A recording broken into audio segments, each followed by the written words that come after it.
Chelsea 0, Liverpool 0, and oh my goodness gracious me. If it wasn't predictable now in hindsight, I don't know if it was predictable in I mean, now, hindsight, yes, but even beforehand, even without hindsight, it was so painfully obvious that somehow this would not only be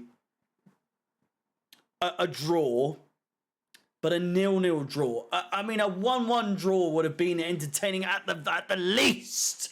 But a fourth 0-0 draw in a row is just, for a game, for a fixture of Chelsea and Liverpool, either home or away.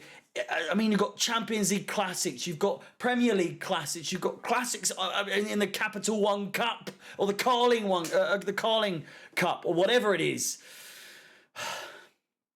The days have gone. Both teams in the mud, in the absolute mud. What an absolute shambolic game that was.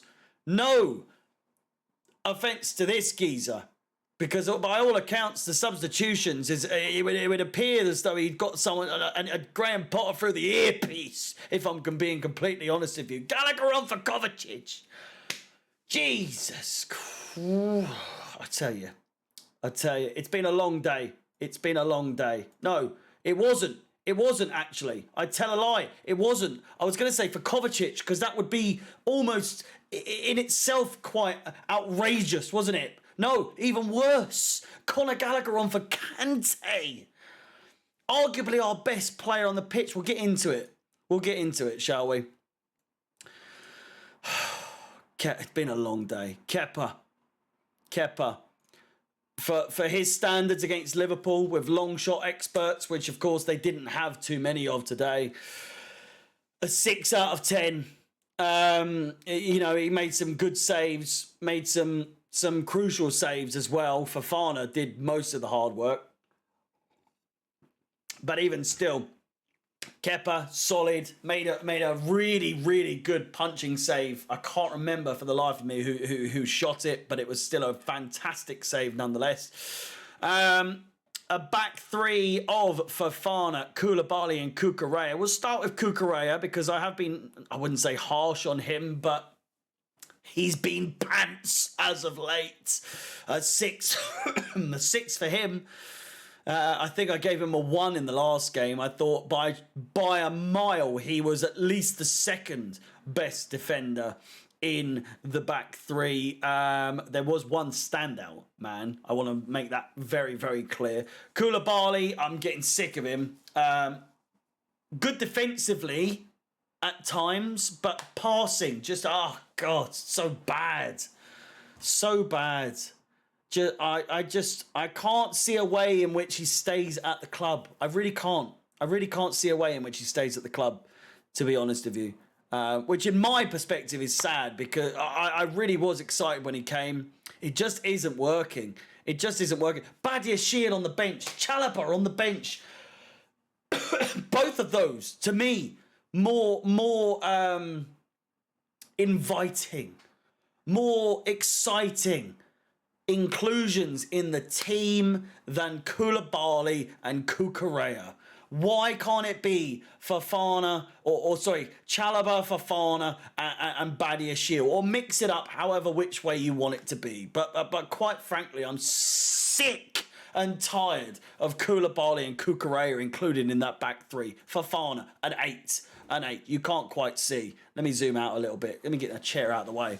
An 8 for Fofana, fantastic, just so good. Saved us on a few occasions. To be frank with you, just so good. Every single week, he's just so impressive to watch. Next, James, I thought didn't have the best of games. Some of his crosses, his world famous crosses. I'm not in a condescending way, but of course I'm a big advocate of Reece James. I'll be completely honest. He was it was very Ruben Loftus-Cheek of him, his crosses today. They were lackluster, to say the least, under-hit at most times. Again, there were chances that weren't taken, that some of his crosses came in, and the people in the middle just didn't take the opportunity like they should have done. Enzo Fernandez, a 6.5. I could have given a 7, could have given a 6. I just feel like a little lackluster, was heavily marked and not quite as crisp and as clean as he has been over the past couple of months or so since since we acquired him. We will leave the man in the middle and go to Ben Chilwell. Again, much like Enzo Fernandez, both of those players are on shit-hot form at the moment. But frankly, as a result of the players around them, didn't get to have the impact that they normally would, is the thing I would say. As the result of the people around him, mainly the three up front. I know this formation isn't correct, with Kovacic being there, but this is just how I've got it, and I can't be asked to change it now. I've just realised that now. Havertz, we will get on to. But Kovacic, a 5. I feel like that's very fair. I feel like that's very, very fair. Not the best of games for him. Not the worst of games, but not the best of games. And as of late, he's been... the last 2 games, I'd say, underperforming a little bit. Not too bad, but not too great. João Felix... a 6.5 I've given for him. Again, silky runs from him. Unfortunate not to get the finish off. Again, I'm looking at it right now, that main one at the beginning of the game, and it's looping, and then the clown that is clinical, silky German Kai Havertz has gone back to his old ways where he's played a couple of games good, he's scored a couple of penalties, and now he's back to being pants. A 3 for Kai Havertz. Just purely because the amount of chances this geezer had in this game, honestly, it begs belief. I just don't understand. I just don't understand how lazy someone can be when playing for a team like Chelsea, but when playing football for a professional team in the first place. I just don't. I honestly, for the life of me, can't understand what is wrong with this guy.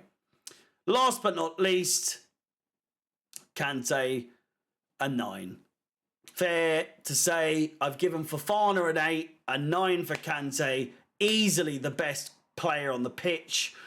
That might be harsh on Fofana, but I feel like there's a bit of that bias towards Kante because he has just come back. Of course, Fofana's been playing a few more games more because obviously he's been out, but then come back.